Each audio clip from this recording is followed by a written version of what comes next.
आदरणीय हमारे छोटे भाई की तरफ से 20 रुपये का पुरस्कार बा। भैया के गोर छू प्रणाम करते नहीं भाई। भैया जहाँ भी उनकी जिंदगी में चार चांद लगे साहब।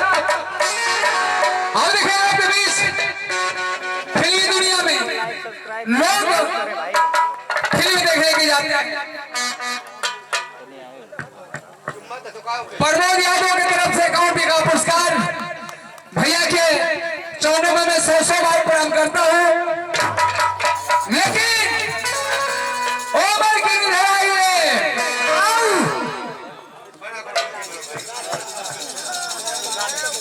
ये भैया, ये बगल में स्कूल है, स्कूल साहब, स्कूल के गार्ड साहब की तरफ से 200 रुपये का पुरस्कार।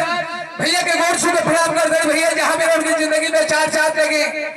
लेकिन ये सरकार हमारे में माताएं बहने नौजवान साथियों रवो से भाई सब धन खाली लेकिन आंखें की सोझा रही, राखी की सोझा रहो।